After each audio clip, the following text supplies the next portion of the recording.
Hi there, it's Kerry. I'm going to go out on a limb and present an evaluation strategy that one expert states needs to be free of evaluation and judgment in order for it to work. The strategy in question is called teaching squares. According to Carol Berenson, a typical teaching squares format involves 4 instructors who agree to visit each other's classes once over the course of a semester and then meet to discuss what they've learned from their observations. Carol Berenson contrasts teaching squares with conventional peer observations teaching development programs.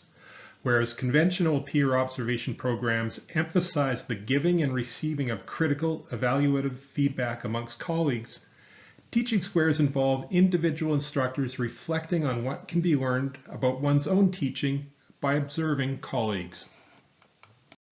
Carol, and I could call her that because she's my wife's aunt, goes on to say that the typical format involves 6 steps. 1.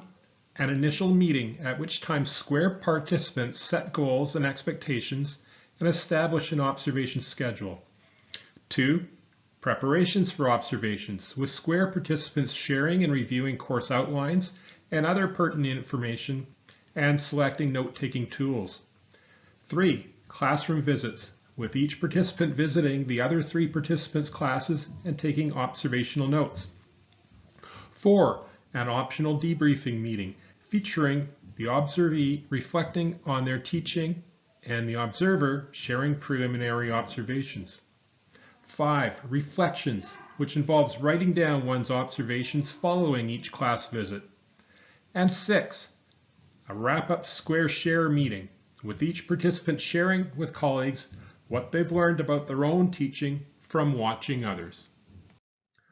According to Stonehill College's Teaching Squares Participant Handbook, teaching squares work when all participants contribute towards a safe, mutually supportive, energizing environment for sharing the joys and challenges of teaching. How?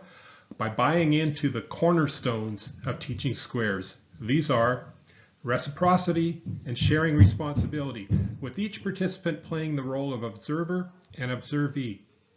Self-referential reflection. That is, teaching squares is about keeping your observations self-focused, with participants avoiding any hint of evaluation or judgment of an observed peer.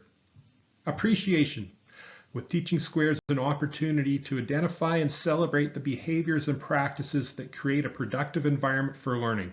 And mutual respect, with participants recognizing that different methods and teaching techniques are required in different disciplines and classroom situations. What are the pros of teaching squares?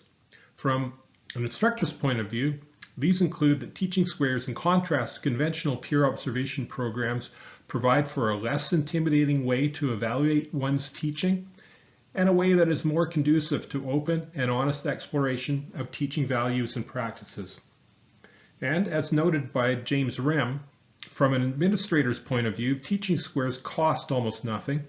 They succeed in building community across disciplines, and they embed serious ongoing discussion of teaching into the campus culture. What are the cons?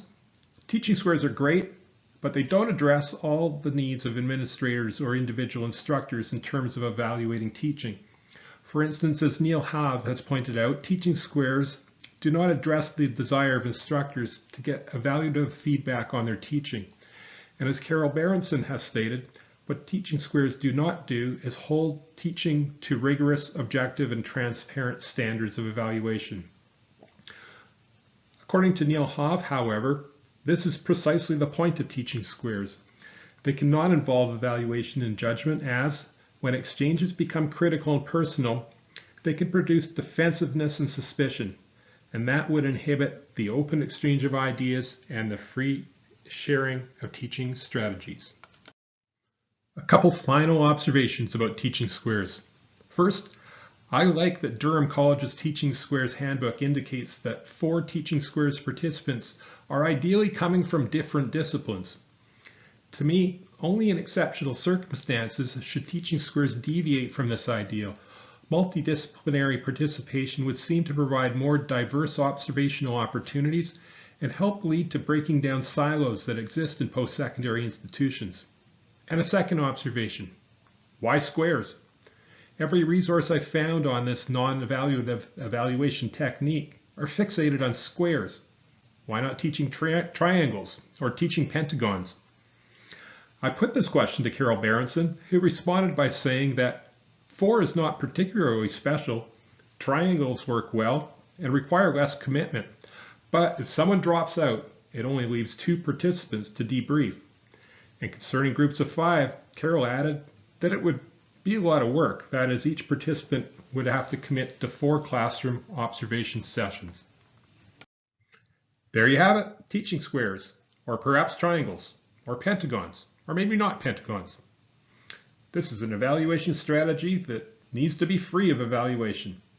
And if you want to learn more, there's a lot out there, including the materials that I've referenced for this video.